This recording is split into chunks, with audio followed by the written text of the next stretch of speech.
Hello students, आज हम exercise 6.1 का फर्स्ट क्वेश्चन करेंगे। इससे पहले वाली जो वीडियो थी उसमें मैंने आपको इस 6 चैप्टर का इंट्रोडक्शन दिया था। उसमें मैंने आपको इस चैप्टर के अंदर जितने भी क्वेश्चंस पूछे जाएंगे उससे रिलेटेड सारे पॉइंट्स वहां पर बताए हैं, तो आप उस वीडियो को देख सकते हो। फर्स्ट क्वेश्चन हमारे पास यहाँ पर है, in figure 6.13 lines A B and C D intersect at O.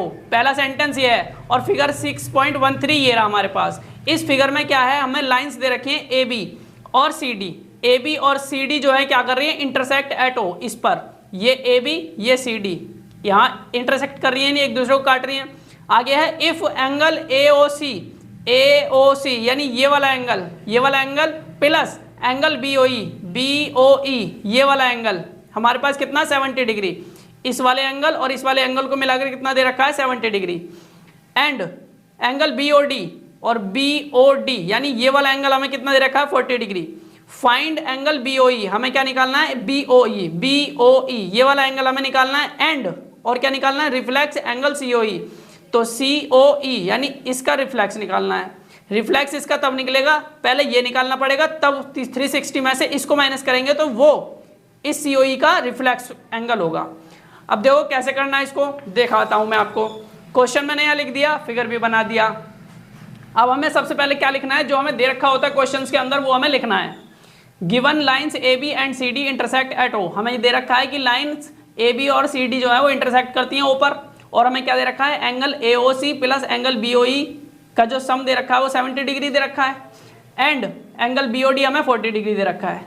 We have to find, हमें फाइंड करना है, हमें क्या फाइंड करना है, हमें फाइंड करना है angle B O E and reflex angle C O E. ये तो मैंने वो लिखा जो क्वेश्चन के अंदर दे रखा था, ये आपको भी लिखना है अगर फुल मार्क्स चाहिए तो।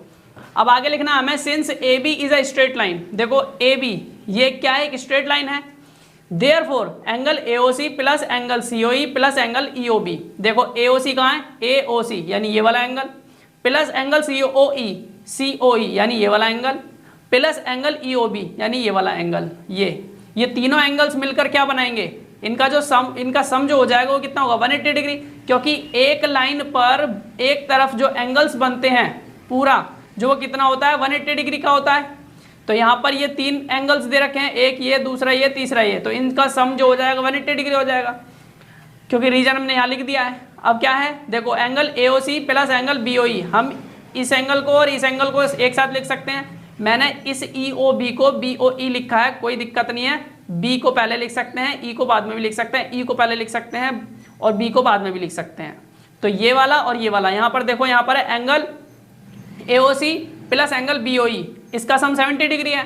तो हमने यहाँ पर ये लिख लिया एंगल ए ओ सी यहाँ से, और यहाँ से ये वाला लिख लिया बी ओ ई, यानी इसको मैंने इधर कर दिया, कोई दिक्कत नहीं है।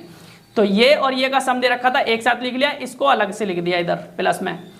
तो क्यों लिखा है, क्योंकि इन दोनों का सम 70 है तो 70 लिख लेंगे इन दोनों की जगह पे, और एंगल सी ओ ई को ऐसे लिख लेंगे, इधर 180 डिग्री लिखा ही है। अब 70 इधर जाएगा तो एंगल सी ओ ई हमारा निकल के आएगा 110, इसमें से इसको माइनस कर दिया 110, यानी एंगल सी ओ ई निकल के आ गया। हमें क्या निकालना था, एंगल बी ओ ई और एंगल सी ओ ई का रिफ्लेक्स। तो हमने सी ओ ई तो निकाल लिया, अब इसका रिफ्लेक्स निकालना है। तो रिफ्लेक्स एंगल निकालने के लिए आपको क्या करना है, 360 में से माइनस करना है इसको।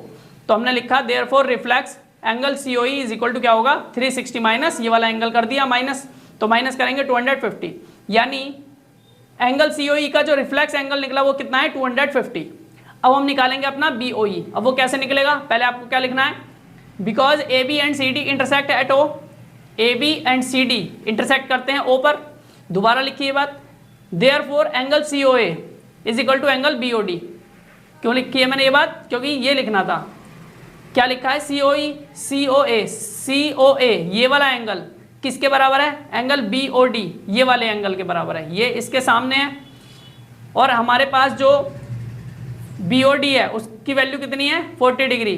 तो जब बी ओ डी की वैल्यू 40 डिग्री, ये वाला एंगल 40 डिग्री है, तो ये भी 40 डिग्री हो जाएगा, क्योंकि ये दोनों क्या हैं वर्टिकली अपोजिट एंगल्स हैं, और वर्टिकली अपोजिट एंगल्स इक्वल होते हैं, ये मैं आपको पहले ही बता चुका हूँ इंट्रोडक्शन वाली वीडियो में।